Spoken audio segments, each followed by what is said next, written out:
Standard 9 Algebra. My dear students, in this video we are going to continue the practice set 1.3. इस practice set के दो sums already हमने complete किए हुए हैं. Now the third some. Here u equals, u means universal set. u equals 1 2 3 7 8 9 10 11 12. इतना numbers set u का elements है. p में 1 3 7 और 10 दिया हुआ है. Question, show the sets u p and p complement by Venn diagram. हमें सेट u को, p को और p कॉम्प्लीमेंट तीनों को वेन डायग्राम के मदद से दिखाना है. नेक्स्ट क्वेश्चन इज वेरीफाई, यानी कितना हद तक करेक्ट है चेक करो. p कॉम्प्लीमेंट का कॉम्प्लीमेंट यानी कॉम्प्लीमेंट ऑफ p कॉम्प्लीमेंट. देखो कैसा पढ़ते हैं, यहां से स्टार्ट करते हैं पढ़ने के लिए.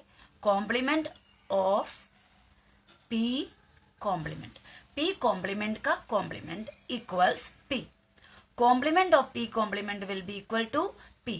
ये जो स्टेटमेंट है ये कितने हद तक करेक्ट है, यानी इसको करेक्ट साबित करनी है, वेरीफाई करनी है. ओके, तो पहले हम आंसर में क्या करेंगे, जो सेट दिया है उससे लिखेंगे. u universal set 1 2 3 7 8 9 10 11 12. Next set p में क्या आएगा 1 3 7 10, ये दोनों हमें दिया. From here we are going to find out p complement.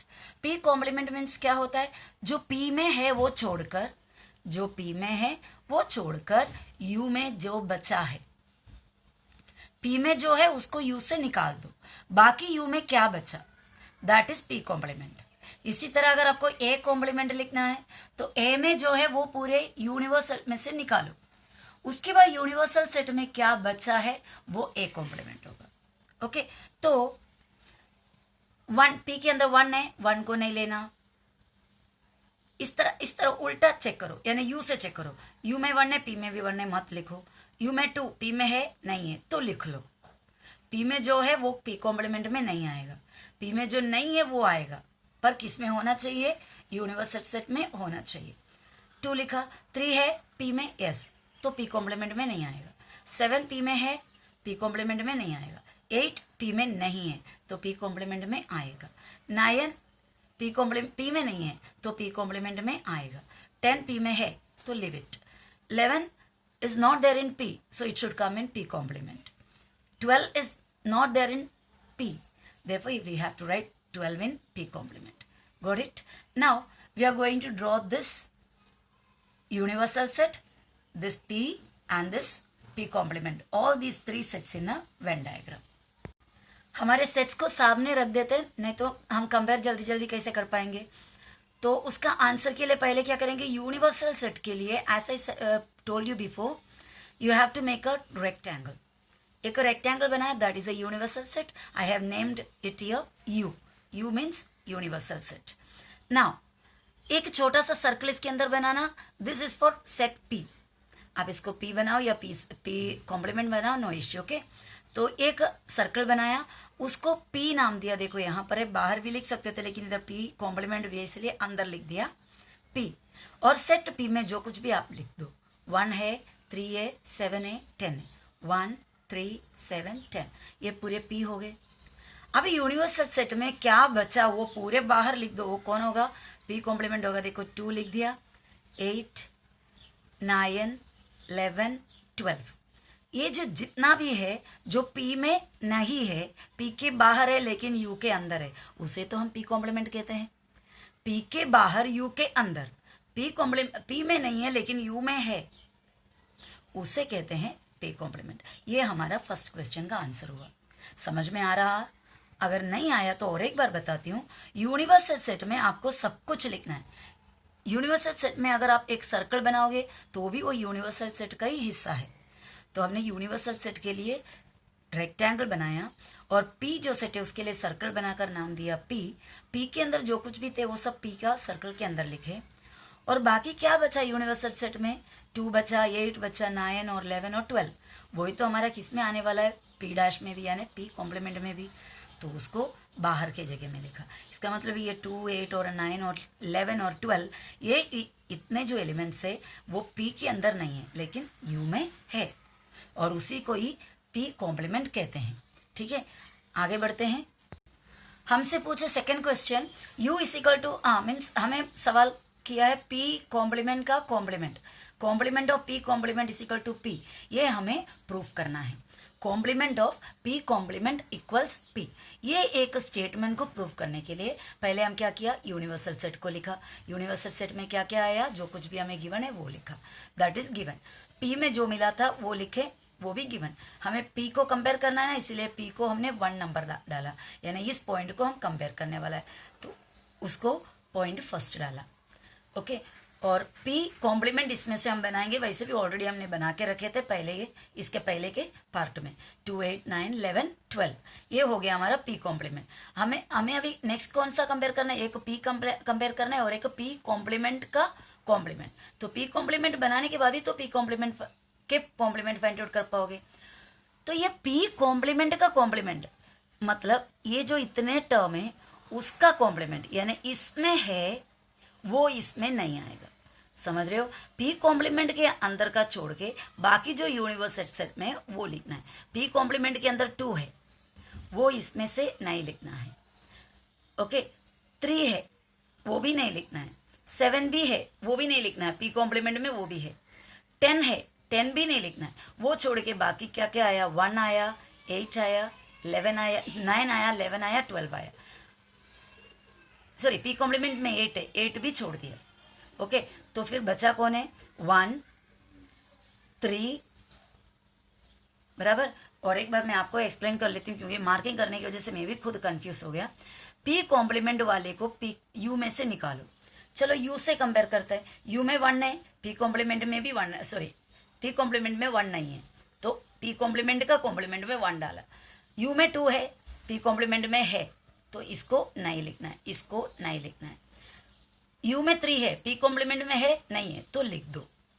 You में 7 है, पी कॉम्प्लीमेंट में 7 नहीं है तो उसे लिख दो। यू में 8 है, पी कॉम्प्लीमेंट में भी 8 है तो उसे मत लिखो। यू में 9 है, पी कॉम्प्लीमेंट में भी 9 है, देखो दोनों में 9 है तो उसे नहीं लिखना है। यू में 10 है, पी कॉम्प्लीमेंट में नहीं है तो इसे लिखना है 10। यू में 11 है, पी कॉम्प्लीमेंट में 11 है, दोनों में है तो इधर नहीं आएगा, कॉम्प्लीमेंट के कॉम्प्लीमेंट में नहीं आएगा। यू में 12 है, पी कॉम्प्लीमेंट में भी 12 है तो इसे नहीं लिखना है। तो हमें क्या क्या मिला, 11 भी नहीं लिखना है। ओके, 1, 3, 7, 10। अब इनको दोनों को जरा कंपेयर करो। पी में क्या क्या थे, 1, 3, 7, 10 वो ऑलरेडी दिया था, उसको हमने फर्स्ट पॉइंट डाला क्योंकि इसे कंपेयर करना था। पी कॉम्प्लीमेंट के कॉम्प्लीमेंट में क्या क्या मिला, 1, 3, 7, 10। इसको भी कंपेयर करना है इसलिए इसको नंबर 2 डाला। अब मेरे बच्चों आप ये दोनों नंबर फर्स्ट और नंबर सेकंड को कंपेयर करो। पी है और पी कॉम्प्लीमेंट का कॉम्प्लीमेंट है, पी है और कॉम्प्लीमेंट ऑफ पी कॉम्प्लीमेंट है तो कंपेयर करो। 1, 3, 7, 10 सभी कुछ आया तो इसका मतलब P और P कॉम्प्लीमेंट का कॉम्प्लीमेंट दोनों इक्वल है। तो from first point and second point P complement का complement equal P, complement of P complement equals P। It is verified, therefore it is verified. Understood or not? Now fourth question of the exercise, A is equal to set of 1, 3, 2, 7.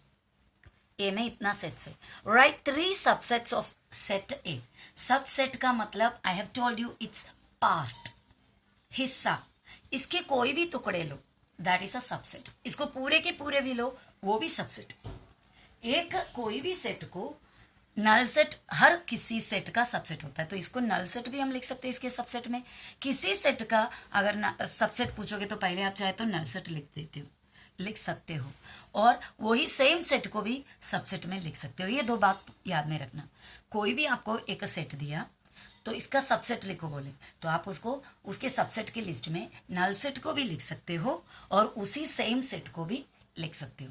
ठीक है, यहाँ पर हमसे लेकिन सिर्फ 3 ही subset पूछा तो मैं हेडिंग में लिखी answer 3 subsets of set A R.